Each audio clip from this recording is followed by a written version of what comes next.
even by religious people, that it was Mary in the accepted sense of the mother of Jesus. Now the key thing is here, she gave the children information, secrets, that they were to share with the Pope at the time, another Pope Benedict. And not unreasonably, the children said, yes, but nobody's going to believe us. And the being spoke and said, well, if you bring as many people as you can here, at this place, at this time, I will perform a miracle that will convince you all that what I'm saying is true. And if you go to the cathedral at Fatima today, you will see this window commemorating what we are told occurred, the miracle of the sun. And thousands of people reported witnessing this object that they believed to be the sun, performing these incredible aerial maneuvers, acrobatics across the sky, throwing out incredible brilliant colours, swooping down like a falling leaf, and finally coming down very low over the heads of the crowd. Now clearly it wasn't the sun, or the whole world would have noticed. But something occurred, and the reason we can be sure that something occurred is that, incredibly, it was all photographed. Here are some photographs showing the people waiting. They didn't really know what to expect, but they were hoping for a sign. And we even have a photograph of the object that they reported seeing. There we are. And this was filmed or photographed by somebody several miles away who didn't know what was going on. Because often people have said it was a mass hypnosis. This man didn't know what was going on. He just saw something strange and photographed it. Now, you will notice if you look closely here, they have their umbrellas up. And that's because it was very wet while this was going on. It was pouring with rain. They were soaked. And yet, after this object passed very, very closely over their heads and went back into the sky, they instantly found their clothes were dry, the puddles had gone.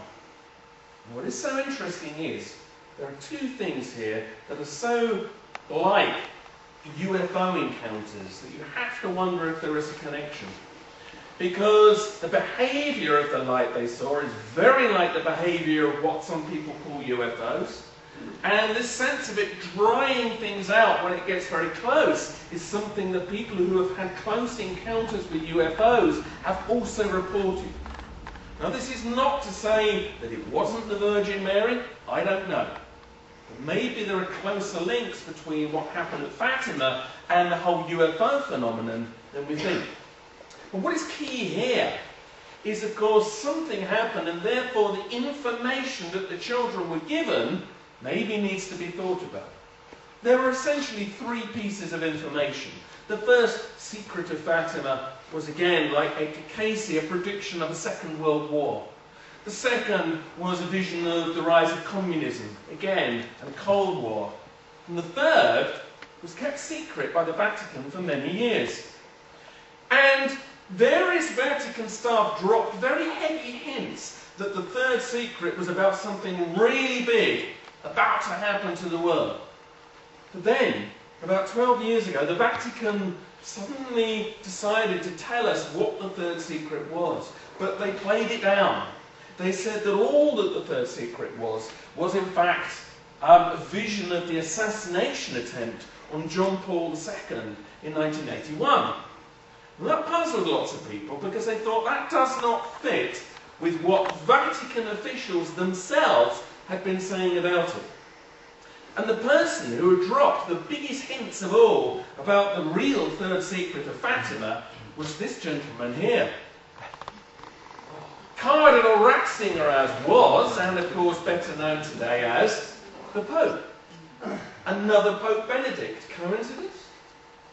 Now what is interesting here is that Cardinal Ratzinger, when he was known as that, was the Vatican official that investigated the Fatima apparitions on behalf of the Vatican. And he spent years interviewing eyewitnesses, going back through old records, and it was he who verified the miracle on behalf of the Roman Catholic Church to say, yes, this was real. Yes, the information is something to be taken seriously. And therefore, given that he was the one that said that the third secret involved end times, big things due to happen, guess what? About now. Here we have a man influencing millions of lives around the world who has a secret that he is not sharing. And this must, some way, under what he does, create an agenda. He knows or believes something that he is not sharing. And when will he share this information? This remains to be seen. So we have people around the world in very influential places of power who seem to know more than they are telling us. Now, he is not alone in this. I'm going to introduce you to one more person who has something in common. Let's see how many of you remember this gentleman here. Here we see Mr. Bush with a halo. We did not add it on. He just put his head in front of the presidential seal at the wrong moment, or the right moment. But it's very apt, because does anybody remember when some Palestinian officials asked George W. Bush, why did you invade Iraq? Does anybody remember what his response was? Weapons. Weapons of mass destruction. Not quite. We'll come to that. No, in fact, he said God told him to invade Iraq. That's a big claim, isn't it? And it's shocking how short our memories are, because this was headline news, and none of us remember. And we're not supposed to remember things like this. We're always distracted into other things, and so we forget. But this was a big moment. So the President of the United States of America, as was, believes that God is personally telling him what to do for the good of the world. Now, lots of emperors and kings and leaders through time immemorial have thought that God was on their side. But was God really speaking to George W. Bush? Or, more likely, was it this gentleman here? This is the pastor Ted Haggard, a well-known evangelical preacher in America. And it is a matter of fact, not guessing, not conspiracy theory, it is fact on the record that every Monday morning when George Bush was available, that he would hold a conference telephone call with George Bush and his cabinet, and Haggard would advise them on global policy, on what to do to make the world a better place. Which is slightly worrying, because Pastor Haggard is what they call an end-timer. He believes that the day of judgment is due any day now.